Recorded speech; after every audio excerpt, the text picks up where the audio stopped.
Hello everyone, खमागणी राम राम। यहाँ मैं आपको एक कहानी सुनाने वाली हूँ। उस कहानी का शीर्षक है चंदन का जंगल और कोयले वाला दोस्त। एक गांव में दो दोस्त रहा करते थे। एक काफ़ी समझदार व्यापारी था और एक व्यक्ति था जो जंगल की लकड़ियों को काट के कोयला बनाया करता था। दोनों की अच्छी मित्रता थी, पर व्यापारिक रूप से वो दोनों अलग अलग तरीके से सोचते थे और काम किया करते थे। एक बार जो लकड़ी जला के कोयला बेचने वाला मित्र है, वो दिन रात यही मेहनत करता था। लकड़ी काट के लाना, कोयला बनाना, बेचना, उसका यही काम चल रहा था, कुछ मॉडिफिकेशन नहीं था।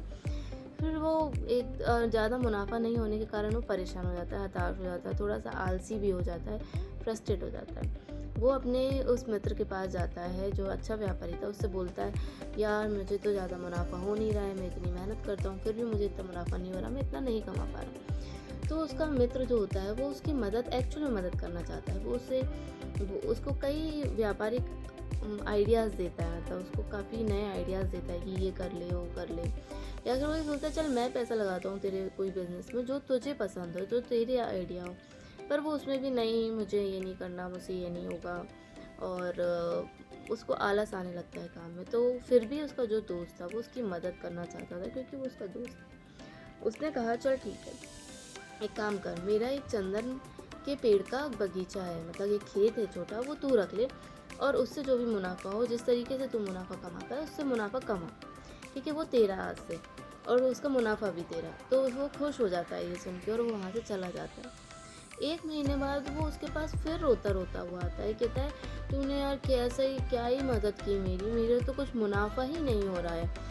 30 दिन तक मैंने जो से तैसे कमाया, बट उसके बाद तो फिर वैसा का वैसे ही, मुझे तो कुछ मुनाफा ही नहीं हो रहा है। तो जो व्यापारी था वो सोच में पड़ जाता है कि मैंने तुझे चंदन का बगीचा, चंदन का खेत दिया था, तुझे उससे क्या मुनाफा नहीं हो रहा है, इन्होंने क्या किया उसका। अरे मैं तो यार जो मुझे आता है मैं वही कर रहा था ना, मैंने तो उसको काट के लकड़ी को जलाकर कोयला बना के बेच दिया, पर मुझे इतना मुनाफा नहीं हो रहा, तूने कैसी मदद की मेरी। तो तब उस व्यापारी को समझ आया कि भाई, ज़रूरी नहीं है कि आप जिस नीयत से, जिस प्रोग्रेस को सोचकर किसी की मदद करो, वो उतना ही वो प्रोडक्टिव उसका यूज़ कर पाए।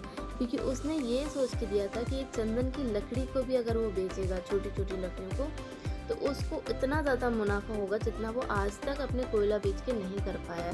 But the moral of the story is कि ज़रूरी नहीं है कि आप जितनी प्रोग्रेस और प्रोडक्टिविटी को सोचकर किसी की मदद कर रहे हैं, ये सोच के कि वो हमारा अपना है और हमें गिल्ट ना हो कि हमने उसकी मदद नहीं की।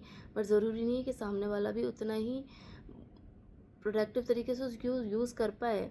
इसका मतलब ये कि कई बार अपॉर्चुनिटी बहुत बड़ी आती है, पर उसको सब लोग उतना अपॉर्चुनिटी को अच्छे से यूज़ नहीं कर पाते, क्योंकि सब अपनी सोच के अकॉर्डिंग ही उसको यूज़ कर पाते हैं।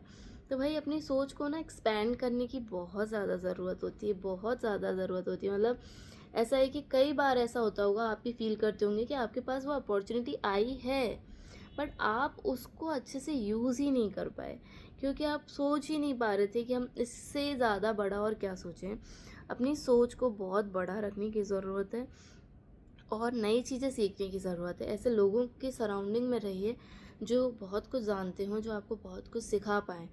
आप सीखेंगे, आप पूछेंगे, आप सीखेंगे और आप कर पाएंगे। इससे क्या होगा, जब आपके पास अपॉर्चुनिटी आएगी ना, और आती ही अपॉर्चुनिटी जब आएगी ना, तो आप उसका प्रोडक्टिव यूज़ कर पाएंगे। समझ आया? तो ये थी मेरी छोटी सी स्टोरी। सब्सक्राइब करना ना भूलें, शेयर करना ना भूलें, बेल आइकन दबाना ना भूलें, और जितना हो सके उतना लोगों को शेयर करें, सब्सक्राइबर्स बढ़ाएं। जय श्री राम।